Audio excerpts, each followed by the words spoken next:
ना तकलीफ ना संघर्ष तो क्या खाक मजा है जीने में। बड़े बड़े तूफान भी थम जाते हैं जब लक्ष्य रहेगा सीने में। जय हिंद दोस्तों, स्वागत है आपका अपना YouTube channel digital online classes में। दोस्तों, आज का वीडियो बहुत महत्वपूर्ण होने वाला है क्योंकि आज क्लास 10th मैथ के सारे फॉर्मूले पर आधारित है और आने वाले एग्ज़ाम में यहाँ से आपको 20 नंबर को देखने को मिलेंगे। तो देर ना करते हुए इसे स्टार्ट करते हैं। अध्याय नंबर 1 का फॉर्मूले सारे यही आपका एक ही फॉर्मूला है जो a बराबर बी क्यू प्लस आर है। भाज कहते हैं, भाजक b को कहा जाता है और भागफल q को कहते हैं और शेषफल r को कहा जाता है। इसका फॉर्मूला होता है a बराबर बी क्यू प्लस आर। इसे किसने दिया था? तो भाग एल्गोरिदम विधि, यानी इस फॉर्मूला को कहा जाता है भाग एल्गोरिदम विधि। एल्गोरिदम विधि, भाग एल्गोरिदम विधि। चलते हैं नेक्स्ट फॉर्मूला की ओर। अध्याय 2 को देखते हैं। आपको एक समीकरण दिया रहेगा जो द्विघात बहुपद का समीकरण दिया रहेगा ax² + bx + c। यहाँ पर आपको शून्यकों का योग पूछा गया है, यानी अल्फा प्लस बीटा। अल्फा क्या है? तो एक शून्यक है। बीटा भी क्या है? तो द्विघात बहुपद का दूसरा शून्यक है, यानी अल्फा प्लस बीटा बराबर -b/a। फॉर्मूला होता है -b/a। शून्यकों का गुणनफल, दूसरा फॉर्मूला आपका है शून्यकों का गुणनफल।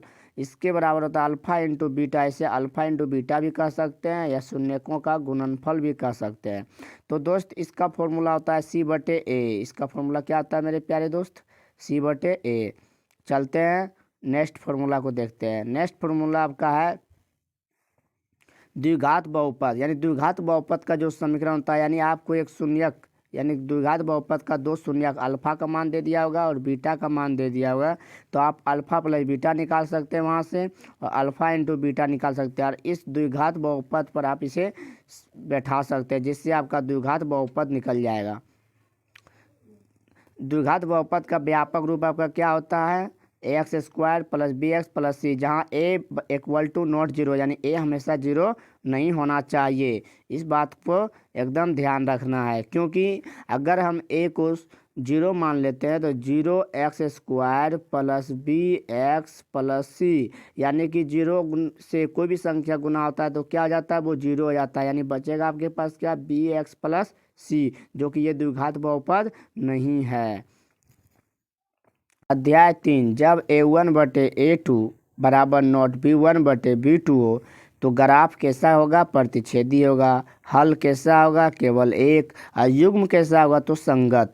चलते हैं नेक्स्ट फॉर्मूला की ओर। 2 नंबर का फॉर्मूला आपका है, जब a1/a2 बराबर b1/b2 बराबर नॉट c1/c2 हो तो इसका ग्राफ कैसा होगा? समांतर। इसका हल कोई नहीं, इसका हल नहीं होगा। और ये कैसे होंगे? तो असंगत युग्म होंगे। ये कैसा युग्म होंगे? तो असंगत, जिसे हम विरोधी भी कहा जाता है। इसे हम क्या कहते हैं? विरोधी भी कहते हैं। तीसरा नंबर का हम देखते हैं फॉर्मूले को, जब a1/a2 बराबर b1/b2 बराबर c1/c2 है तो ग्राफ कैसा होगा मेरे दोस्त? समपाती होगा। उसके बाद दूसरा नंबर, इसका हल कितने होंगे? तो अनगिनत हल होंगे।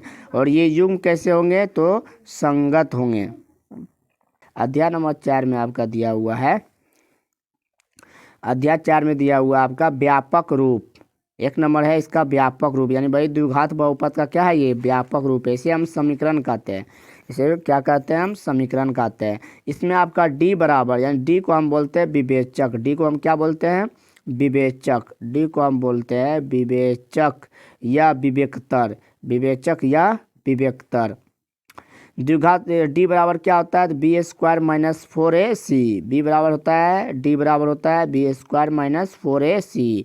उसके बाद द्विघात सूत्र, द्विघात सूत्र दिया हुआ है -b, यानी हम द्विघात सूत्र से इसका क्या निकाल सकते हैं? शून्यक निकाल सकते हैं, या इसे मूल भी कहते हैं। मूल या शून्यक को निकालने का फॉर्मूला होता है -b + -√b² - 4ac/2a, या अगर हम पहले से d निकाल के रखते हैं तो +- हम यहाँ d/2a भी लिख सकते हैं। अगला आपका, अगर d बराबर, ये कंडीशन है, अगर d बराबर 0 दो बराबर मूल होते हैं, यानी कि अगर d बराबर 0 हो जाए तो दोनों मूल कैसे होंगे? तो बराबर होते हैं। आगे लिखा हुआ है d > 0, यानी d 0 से बड़ा होगा तो इसका मूल कैसे होंगे? तो वास्तविक हल होंगे। ये कैसे हल होंगे? वास्तविक हल होंगे। अगर d का मान 0 से छोटा होगा तो ये कैसे हल होंगे? वास्तविक हल नहीं होंगे। देखते हैं नेक्स्ट। अध्याय को। अगला अध्याय अध्याय नंबर 5। अध्याय नंबर 5 में ए को हम प्रथम पद कहते हैं, डी को सार्वंतक कहते हैं, पदों की संख्या को हम एन कहते हैं और अंतिम पद को हम एल कहते हैं। एल भी कहते हैं या सिर्फ एन भी कहते हैं। एनवा पद निकालना है तो इसे एन, एनवा पद निकालना है तो इसे क्या लिखेंगे, एन। ए एन निकालने के लिए फॉर्मूला होता है A plus N minus one into D. अगर हम ए एन निकालना है तो इसका फॉर्मूला हमें क्या लिखना होगा, A plus N minus one into D. अगर हमें एन पदों का योग निकालना हो तो एस एन बराबर फॉर्मूला होता है एन बटे two into two A plus N minus one into D. जी हाँ, यही फॉर्मूला होता है इसका, एन बटे two A plus N minus one into D, या एन बटे two A plus L, N बटे two into A plus L. जी हाँ दोस्तों, इसी फॉर्मूले से हम क्या निकाल सकते हैं, तो शून्यकों का योग निकाल सकते हैं। अगले अध्याय को देखते हैं मेरे दोस्त। अगला अध्याय है आपके पास अध्याय नंबर 7। अध्याय नंबर 7 को हम यहाँ पर लिखा हुआ x को भुज कहते हैं। अध्याय नंबर 7 में क्या होता है आपका, x जो होता है यहाँ 4 लिख देते हैं और मान लेते हैं यहाँ 5 लिख देते हैं। तो मेरे दोस्त ये 4 आपका क्या हो गया, भुज हो गया। ये आपका क्या हो गया, भुज हो गया। और ये मेरे प्यारे दोस्त ये आपका कोटि हो गया, ये आपका कोटि हो गया। तो बाई अक्ष को हम क्या कहते हैं, कोटि, एक्स अक्ष को क्या कहते हैं, भुज। तो आपको 1 नंबर का सूत्र है दूरी का, किसका सूत्र है, ये दूरी का सूत्र है। तो दूरी का सूत्र होता है root under x2 minus x1 का whole square plus y two minus y one का होल स्क्वायर। अगला आपका मूल बिंदु का सूत्र मिल जाए तो आप कुछ नहीं करना है मेरे दोस्त, इसको root under x square plus y square से आप निकाल सकते हैं। मध्य बिंदु का, अगर कहीं आपको 2 बिंदु दिया हुआ है उसका मध्य बिंदु निकालने के लिए बोले तो आप कुछ नहीं करना है, उसमें आप x1 प्लस x2 यानी दोनों का जोड़, यानी दोनों के भुज को जोड़कर और दोनों के कोटि को जोड़कर 2 से भाग दे देना है, जिससे आपका निकल जाएगा मध्य बिंदु। अध्याय नंबर 7 के ही अगले फॉर्मूले को और देखते हैं। अगला फॉर्मूला है विभाजन सूत्र। अगला फॉर्मूला आपका है विभाजन सूत्र का, जिस होता है m1। m1 आपका क्या, विभाजन की मान है, यानी आपका विभाजन इधर 7 दिया है या इधर 5 दिया है तो इसको m1 मान लेते हैं, इसको m2 मान लेते हैं। तो m1 x2 plus m2 x1 बटे m1 प्लस m2, ये फॉर्मूला होता है मेरे प्यारे दोस्त विभाजन का। m1/2 प्लस m2/1 बटे m1 प्लस m2, ये फॉर्मूला आपका x का हो गया, ये बाई का हो गया, ये भुज का, ये कोटि का।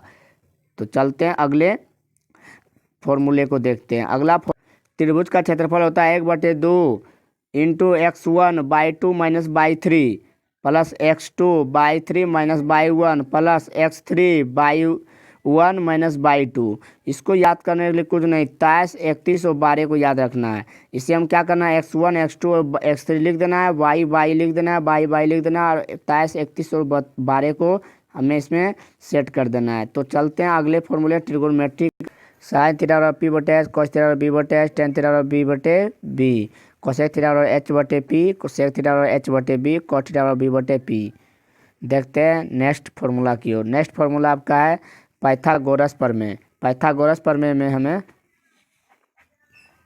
h बराबर root under P square plus B square, P बराबर root under H square minus B square, B बराबर H square minus P square.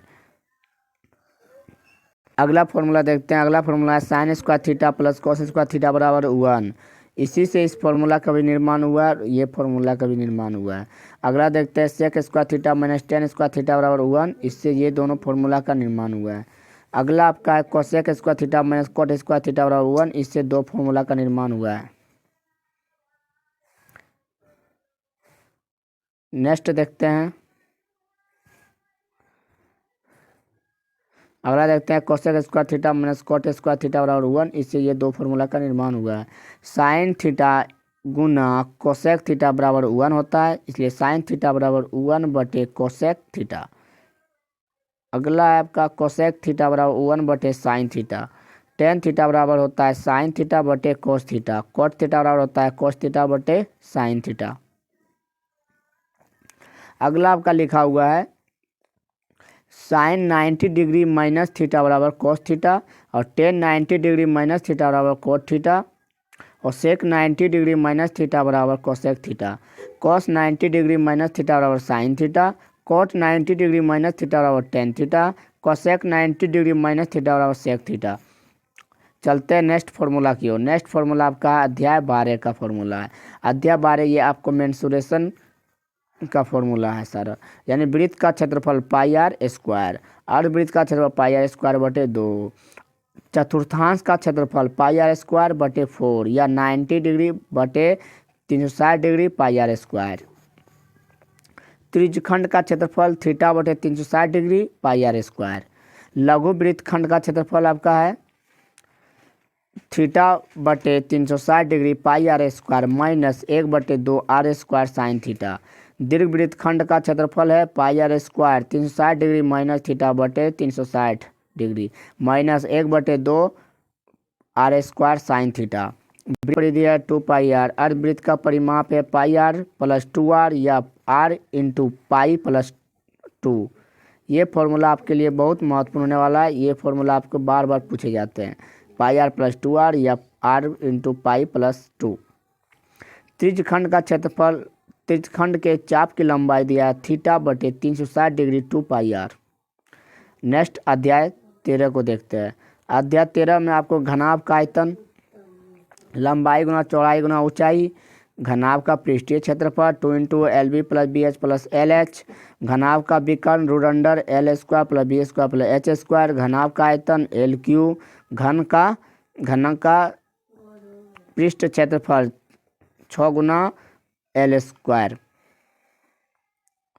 अगला आपका घन का विकर्ण, अगला आपका दिया हुआ है घन का विकर्ण √3 गुना भुजा। बेलन का आयतन पाई आर स्क्वायर एच, बेलन का कुल पृष्ठीय क्षेत्रफल 2 pi R into R plus H, गोले का पृष्ठीय क्षेत्रफल 4 पाई आर स्क्वायर, गोले का आयतन 4/3 पाई आर क्यू, अर्धगोले का पृष्ठ क्षेत्रफल 3 पाई आर स्क्वायर, अर्धगोले का वक्र पृष्ठ क्षेत्रफल 2 पाई आर स्क्वायर, अर्धगोले का आयतन 2/3 पाई आर क्यू। नेक्स्ट फॉर्मूला को देखते हैं, शंकु का आयतन। अब देखते हैं हम शंकु का आयतन को, 1/3 पाई आर स्क्वायर एच, शंकु का वक्र पृष्ठ क्षेत्रफल पाई आर एल, शंकु का पृष्ठीय क्षेत्रफल pi R into L plus R. Next formula देखते हैं, इन्हीं पर आधारित है। शंकु का ही दिया हुआ एल यानी तिरछी ऊंचाई बराबर root under L R square plus H square, H बराबर root under L square minus R square, R square बराबर root under L square minus H square. ये आर स्क्वायर नहीं होगा, यहाँ आर होगा, आर बराबर root under L square minus H square. देखते हैं नेक्स्ट फॉर्मूला को, छिन्नक की कुल पृष्ठीय क्षेत्रफल, तो आपका फॉर्मूला आ जाएगा pi R into R plus pi into R square plus R square. छिन्नक का वक्र पृष्ठीय क्षेत्रफल pi L into R plus R, छिन्नक का आयतन 1/3 pi H into R square plus R into R. यह बड़की आर आपका बाहर की त्रिज्या है, छोटकी आर आपका अंदर की त्रिज्या है। देखते हैं नेक्स्ट अध्याय को। नेक्स्ट अध्याय आपका अध्याय नंबर 14। इसमें माध्य दिया हुआ है सिग्मा एफ एक्स बटे sigma F, sigma F I X I बटे सिग्मा एफ आई। माध्यक बराबर एल प्लस एन बटे 2 माइनस सी एफ बटे एफ गुना एच।